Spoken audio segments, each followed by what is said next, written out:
This took place when I was about 10 years old. My mum had rather quickly filed for divorce, but she only had a part-time job and made very little money. So finding a place to stay that was affordable and available immediately was tough. A friend of hers told her that she and her husband had a little mobile home that was currently sitting empty, and we could rent it practically for free until we figured something else out. I didn't like the house. Part of this, I'm sure, was due to my parents' abrupt divorce and having my life turned upside down, but it was also just the house itself. We lived in a mountain town, and this mobile home was way up a steep mile-long driveway. Beautiful pine trees surrounded it, but the house itself looked abandoned and out of place. It had 2 bedrooms and 2 bathrooms. So my brother and I shared a room, and my mum took the bedroom with the attached bathroom. It was a very 70s home, with wood panelling and dated fixtures. There were also areas that showed strange damage, like holes in the walls that were badly patched up, for whatever reason. I immediately refused to use the hallway bathroom. I wouldn't even step into it. My mum never really asked me why or questioned it, but let me use her bathroom. Anyway, my mum was gone a lot trying to find whatever work she could, so I would be home alone a lot after school and on the weekends.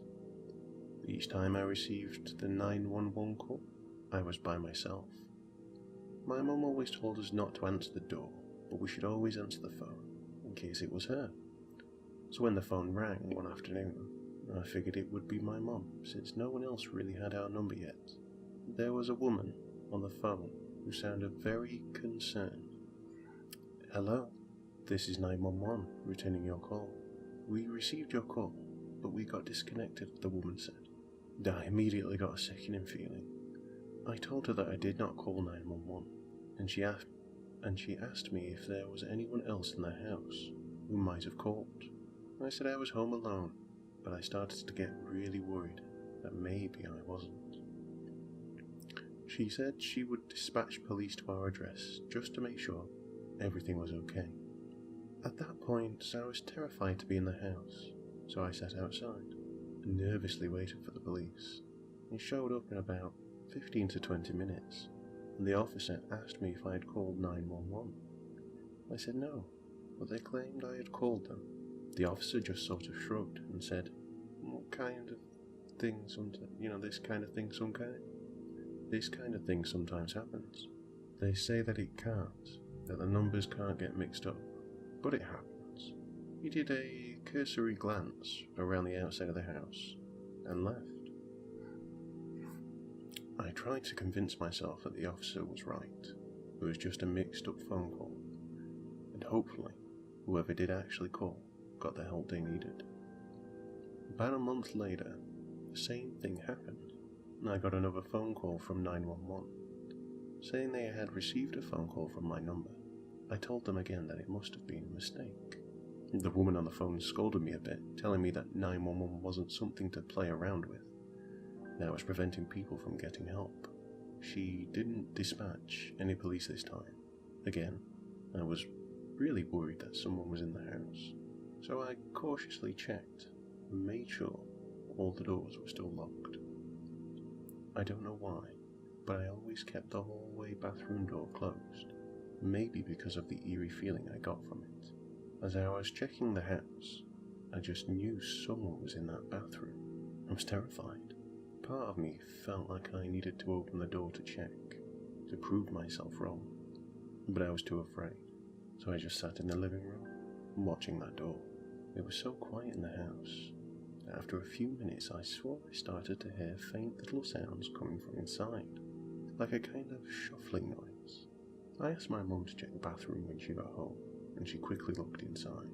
She made me come and look to see that it was empty, and I was letting my imagination get the better of me. The 911 calls happened 3 more times over the coming months, and only when I was home alone. The 4th time, the dispatcher told me I could face criminal charges for what I was doing, and they would contact my parents. I hung up the phone sobbing and terrified. I had that feeling like someone was in the house again. But if I called 911, they probably wouldn't even show up. I felt like the boy who cried wolf, only it wasn't me. It was like someone was playing a horrible twisted joke on me. I sat and watched the bathroom door again, hearing noises like someone dragging their fingers across the door. I decided my mum was right. I was probably just letting my imagination get away. I decided to try and leave the bathroom door open so I wouldn't get so freaked out by the thought that someone was in there. Then I got the 5th 911 call. This time though, after I hung the phone up on the dispatcher, the bathroom door slammed shut. I ran all the way down our steep driveway and found a place to wait till my mum pulled into the drive. When she arrived, she was angry with me for leaving the house, but she saw how upset I was. I think maybe she thought I was acting out due to the stress of the divorce. I refused to be alone in the house again though, so we worked it out so I would stay later at school or go to a nearby friend's house till she got off work. Not long after this, we got a notice from my mum's friend that we need to move out the house because she and her mum need a place to stay. I was so grateful to be moving. I told my mum she needed to tell her friend that someone was wrong with the house, but my mum thought that was a ridiculous way to pay back someone's generosity. I moved around a lot over the next few years and tried to forget about that house. It wasn't until I was older that I really thought about it. I witnessed an accident and had to call 911, and the fear and paranoia all came flooding back.